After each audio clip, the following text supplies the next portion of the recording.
कथा सर्वस्व सोमेश्वर महाराज गवळी ऑफिशियल। अगं तुला काय सांगू, मी कोणत्या कुळातला आहे? अगं मी रघुवंशातला आहे। कैकई माझ्या कुळात एक राजा झाला, चालला होता रस्त्याने, मारलेलं होतं एका शिकाऱ्याने कबुतराला बाण, आणि ते कबूतर कापणार, मुंडक्यावर तलवार ठेवली ओढणार। तेवढ्यामध्ये राजाने पाहिलं, ए भाऊ, ए भाऊ, म्हणे काय, मारू नकोस, मारू नकोस, दुसऱ्याला पर पीडा सम नाही आदमाई, परहित सरीस धर्म नाही बाई। दुसऱ्याला पीडा देणं याच्यासारखं नीच काम नाही म्हणे कोणतं। म्हणे बाबा, ओ राजा, लय कळवळा असला तर स्वतःच्या अंगाचं मांस तोडून देतान का? बिल्ल येत आम्ही, पोट त्याच्यावर चालतंय, देतान का तोडून? म्हणे ए राजा, ए शिकारी दादा, देतो तुला। राजा ए कैकई, राजा तटकन खाली उतरला घोड्याहून, चल म्हणे देतो। म्हणे नाही नाही, 4 चौघात द्यावा लागेल। म्हणे वचने रघुकुल रीती सदा चली आई, वचन देतो म्हणे। सभा लावली, तराजू लावलं, आणि त्या तराजूच्या एका पारड्यामध्ये तो पक्षी ठेवण्यात आला, आणि एका पारड्यामध्ये राजा, शिबी राजा, स्वतःच्या अंगाचे मांसाचे तुकडे काढून काढून टाकायला लागला। सगळे लोक हात जोडतायत। धन्य राजा, धन्य रघुकुळ, धन्य रघुकुळाची परंपरा भाऊ।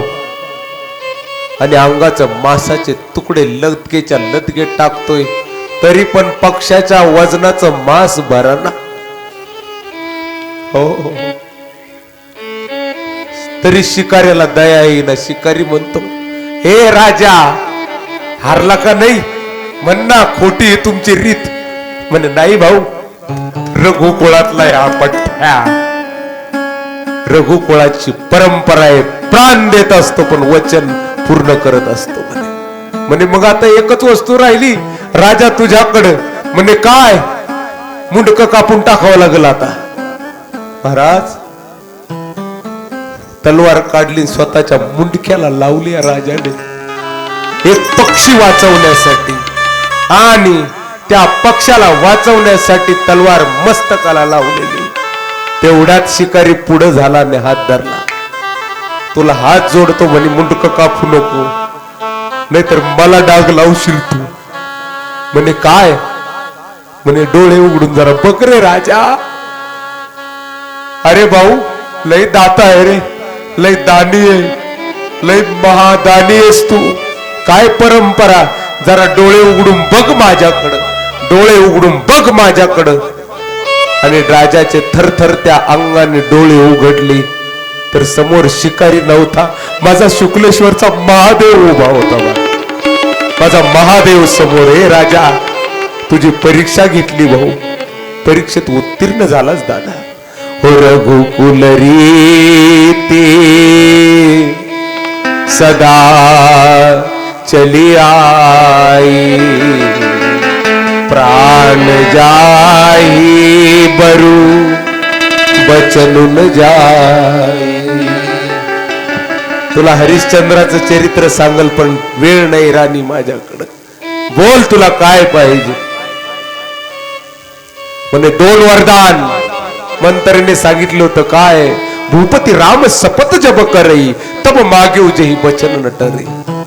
महाराज, देईल म्हणून तरी वाटत नाही। म्हणे मग? म्हणे शपथ घ्या रामाची। डोळ्याला पाण्याची धार लागली राजाची। माऊल्यांनो, कधी हा हट्ट ऐका, कधी चुकू नये, असा हट्ट जीवनात करू नये ज्याने आपलं कुंकू पणाला लागल दादा। काही मातेकडून एकच चूक झाली। काय? कुंकू पणाला लावण्याचा हट्ट केला, रामाची शपथ घ्यायला लावली। अगं म्हणे रामाने काय बिघडवलं? अगं रामाने काय बिघडवलं? म्हणे त्याची शपथ घ्या रामाची। रामाची शपथ घेतली आणि बोलते, द्या एक वरदान. पहिलं वरदान भरताला राज्यपट, राज्य सिंहासन. म्हणे दिला काही माझ्या रामाची तरी कुठे इच्छा आहे. तो गुरुजीला म्हणत होता, नको, भरताची आठवण काढतो, भरताला द्या, माझाच आग्रह. म्हणे दिलं राज्यपट देऊन टाकला भरताला. सकाळी सकाळी तुला भरताला आणतो आणि राज्यपटाची तयारी. हा सगळा सोहळा मी काय करील, मॉडिफाय, वेगळ्या दिशेला, भरताच्या दिशेने करतो. दिलं म्हणे, एवढं तर मागायचं होतं ना, आणखी दुसरं काय पाहिजे, बोल. आता काही माता सावरून बसते, काळे कपडे घातलेले. असं सांगतात, एखादी नागिन जशी सावरून बसाव ना फणी मारायला, तसे या काही मातेला उपमा आली हो रामायणामध्ये. नागिनीची उपमा, एवढ्या मोठ्या महाराणीला नागिनीची उपमा. फक्त कर्म महाराज, कर्म. संगती पंगतीवर काम असतं दादा. हे संगती पंगती बिघडली का सगळं बिघडून जातं. जीवनाचे सूत्रच्या सूत्र, जीवन बिघडायला वेळ लागत नाही. आणि बोलते, मागहू दुसर बरकर जोरी पुरवहु नाथ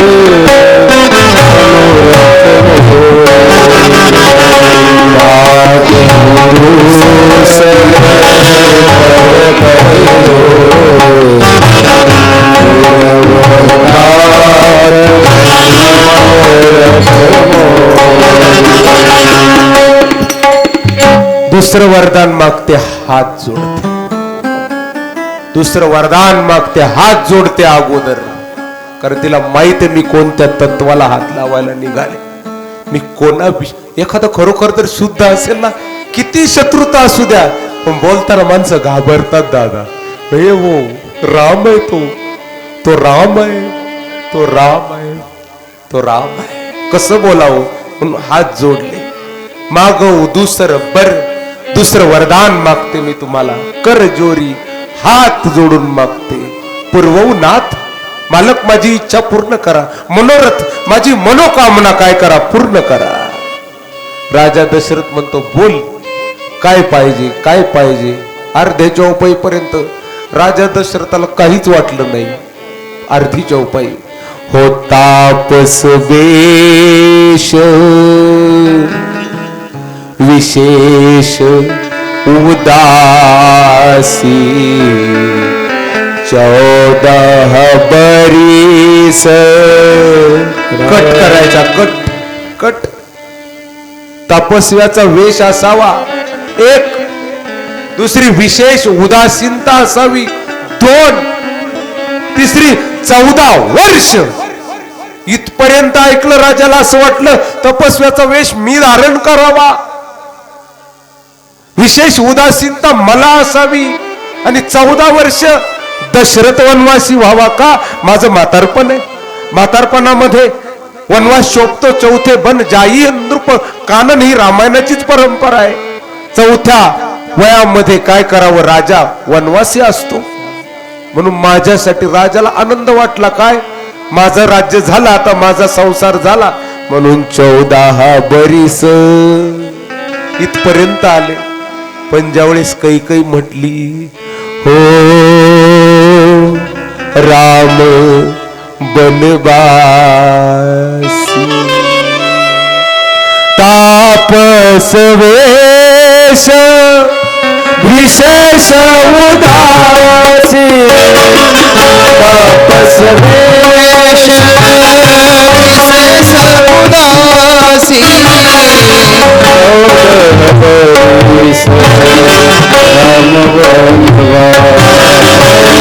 14 वर्ष राम बनवासी तापस वेश विशेष उदासी 14 वर्ष राम बनवासी.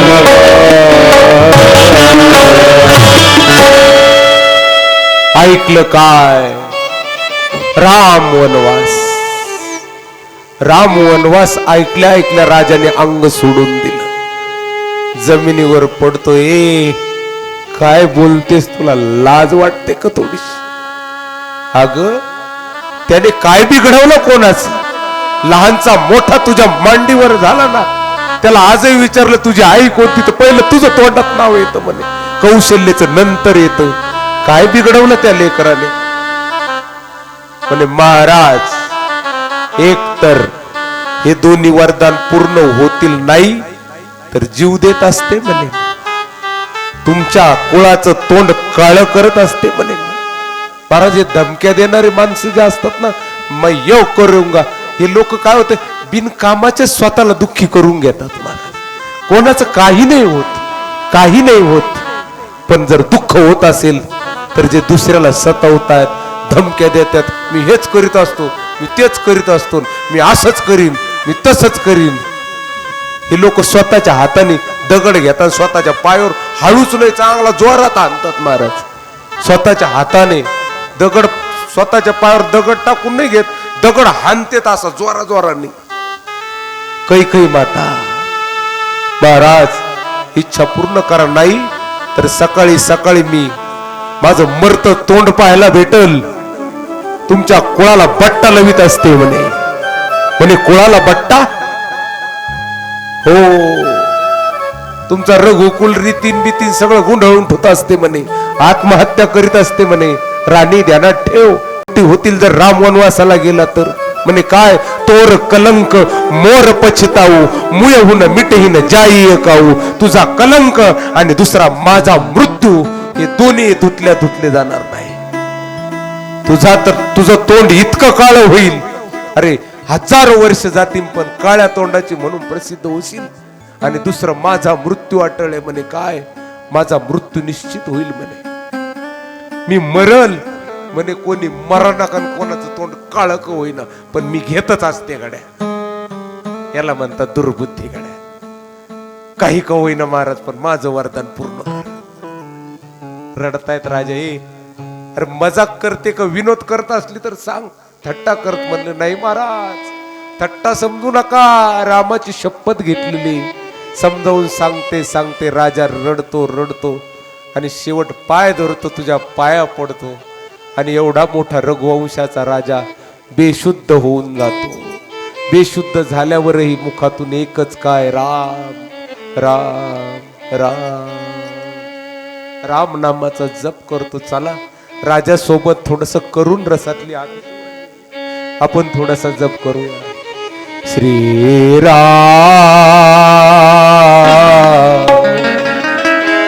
श्रीराम जय जय राम.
श्रीराम जय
करी विवेक राम नाम अवलंब रहे को कली जुग समझुग आन नहीं तो नर कर विश्वास गाई राम गुण बन विमल अवतर भी नहीं प्रयास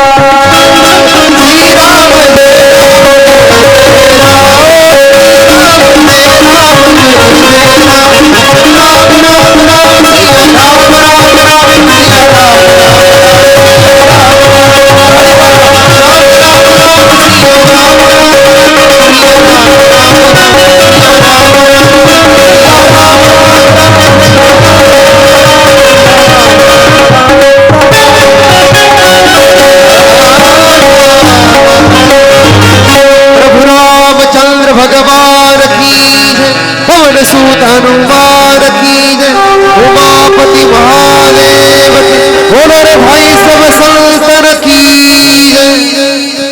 हो श्री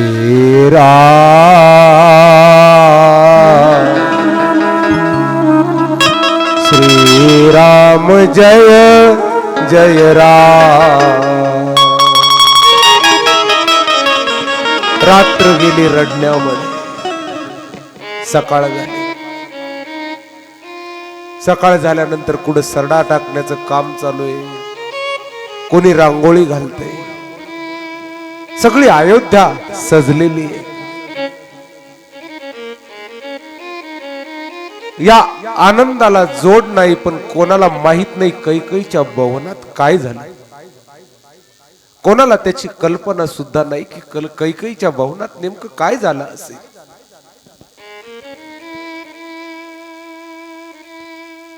सकाळ झाल्या झाल्या महाराज लवकर बाहेर येतात, पण राजा दशरथ बाहेर आलेले नाही. याचा अर्थ काय? काहीतरी मी येऊ हुसकायला आता खाली.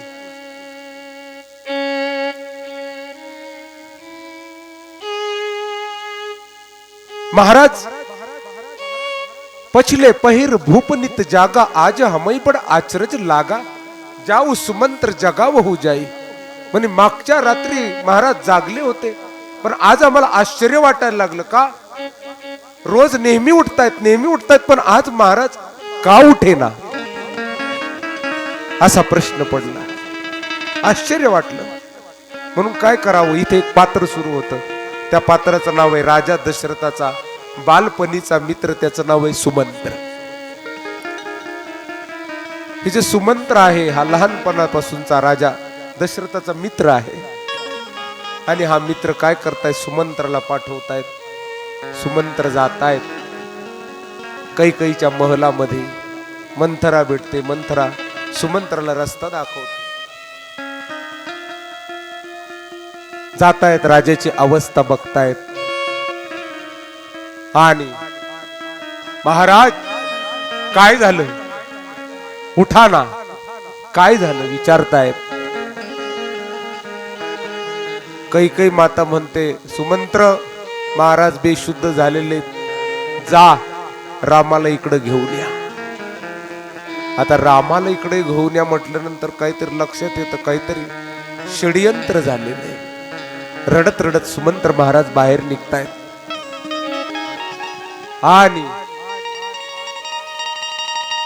येतायत रामाकडं. प्रभूला सांगतायत, प्रभू कैकई मातेची इच्छा आहे, आपण यावं, चला लवकर. सुमंत्र बाहेर येतायत. लोक ओळखतायत, काहीतरी झालेलं आहे. रामाकडे येतायत. राम येतायत. आणि प्रथम दीख दुःख सुना नकाऊ. आजपर्यंत राजा दशरथाला अशा अवस्थेमध्ये बघितलेलं नव्हतं कोणी, प्रभू रामचंद्राने. म्हणून जवळ जातायत. बाबा बाबा उठा ना, बाबा उठा ना. राम राम राम एवढा शब्द फक्त मुखातून येतोय. आणि कैकई माता म्हणते, राम तुझे बाबा उठणार नाही आता. म्हणे, आई सांग ना काय झालं, आई सांग ना काय झालं. कारण सांगतायत. राम आज तुझा राज्याभिषेक आहे ना. म्हणे, हो. म्हणे मग रात्री आले माझ्याकडं आणि मला खूप खूप बोलायला लागले, नाही अभिषेक करायचा आणि मानगड करायची. मला इतका आग्रह केला. मग राम मी 2 वरदान मागून घेतले. म्हणे 2 वरदान मागितले. म्हणे काय वरदान मागितले? म्हणे पहिल्या वरदानाने मागितलं राम भरताला राज्याभिषेक. म्हणे आई बरं केलं राज्याभिषेक मागितलास, माझी पण इच्छा नव्हती. म्हणे माझ्याही मनात लहानपणापासून काय राजा झाला तर भरतच होईल म्हणे, राम राजा नाही होणार म्हणे. मनातलं मागितलं. दुसरं काय मागितलं सांगतायत काय? दुसऱ्या वरदानाने मागितलं मी काय की तापस वेश, तपस्व्याचा वेश असावा, विशेष उदासीनता असावी आणि 14 वर्ष काय व्हावा, राम वनवासी व्हावा मागितलं म्हणे. आणि राम म्हणतायत आई एवढंच? म्हणे हो बाळा. म्हणे अगं तुझ्यासारख्या आईचं वचन असलं ना, राम 14 जन्म वनवासाला राहायला तयार आहे. मी राम आहे म्हणे आई, तुझ्या तालमीत तुझ्या प्रेमाने लहानचा मोठा झाले. म्हणे राम. म्हणे हो आई, तुझ्या वचनासाठी जाईल मी वनवास. माझ्या पित्याची काय कर काळजी घे.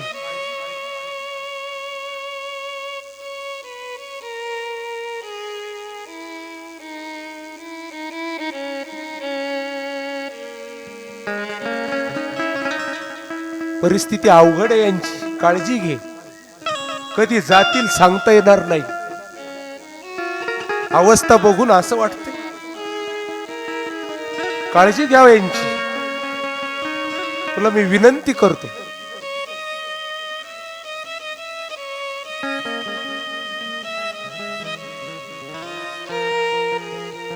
विनंती करतायत प्रभू रामचंद्र. सांगतायत निघालो आई. म्हणे राम एकदा डोळे भरून बघू दे. इकडे बोलवलं ना महलामध्ये, त्याचे अनेक कारण, त्यापैकी महत्वाचं कारण हे होतं की कैकई मातेला डोळे भरून, रामाला जर कळलं ना 14 वर्ष तसेच निघून जातील, इकडे येणार नाही. पण इकडे जर यायचं म्हटलं तर मला आज्ञा सोडावी लागेल. म्हणून कैकई सुमंतरला म्हटली काय, रामाला इथं घेऊन या. आणि राम माझी आज्ञा कधी मोडणार नाही, कारण तो राम आहे.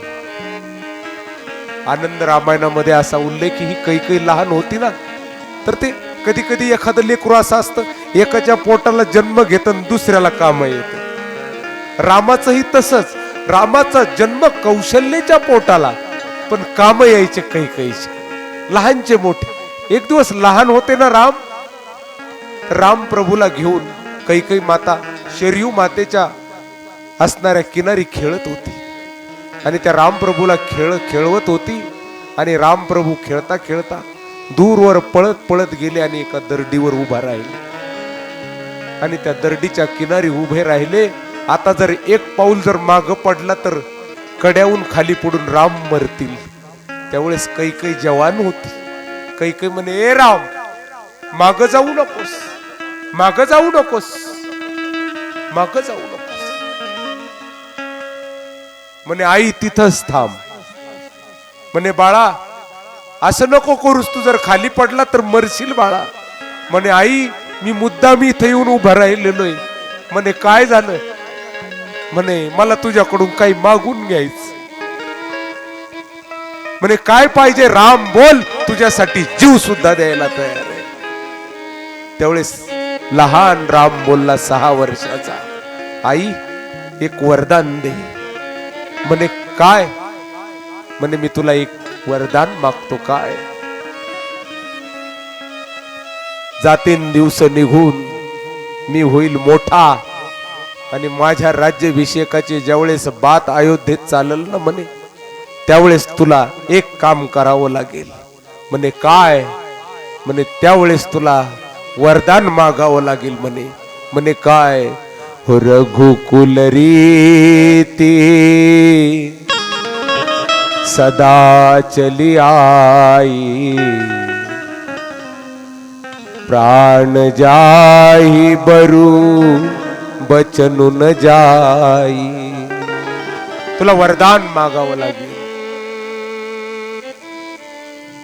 तापस वेश विशेष उदासी आणि 14 वर्ष राम वनवास. म्हणे राम माग हो, आत्ता जीव देते, इतक्या दिवस जिवंत नको मी. म्हणे माझ्याच्याने होणार नाही राम, तुला वनवास मागणं. त्यावेळेस राम म्हटले आई वचन दिलेलं आहे रघुवंशाचं काय की मागून घे. म्हणून आज ते वरदान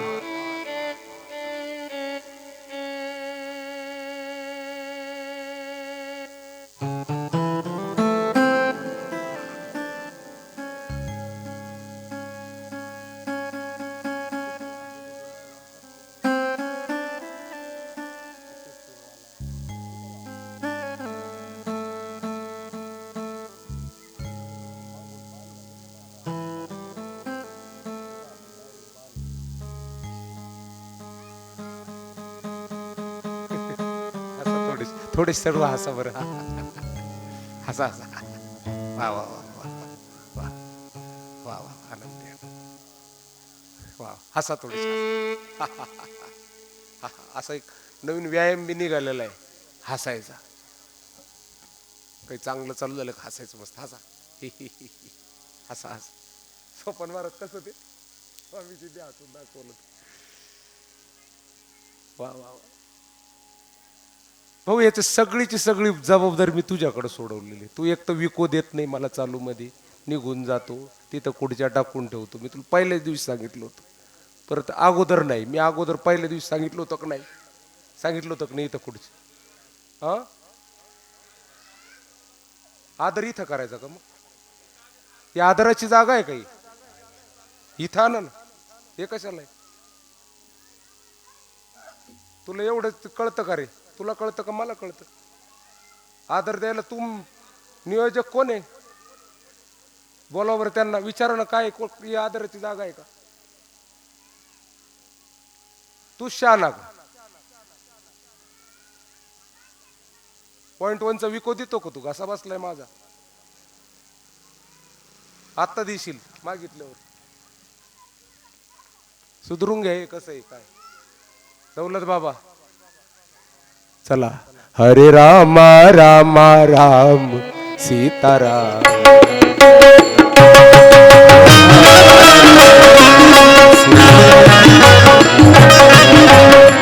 ज्ञानेश्वर माऊली, ज्ञानराज माऊली तुकाराम. आरतीचं ताडी.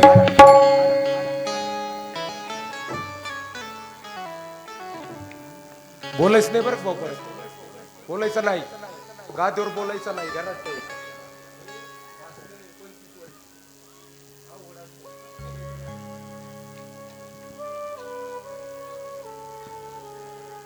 एवढं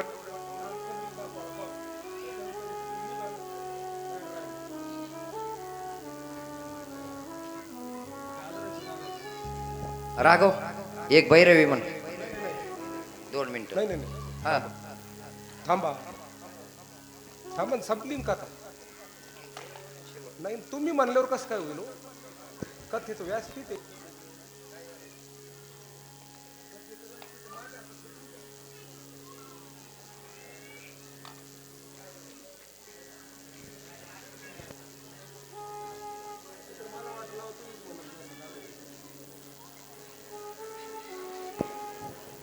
चला आरतीसाठी सर्वांनी जागेवरती उभं राहायचंय. चला आरतीसाठी सर्वांनी जागेवरती उभे राहा. आरतीचे जे यजमान हजर असतील त्यांनी आरतीचं ताट घेऊन लवकर पुढे यायचंय. व्यासपीठाला विनंती, आरती सुरुवात करायची. सर्वांनी जागेवरती उभं राहायचंय. मराठी कळत आरती श्रीरामायण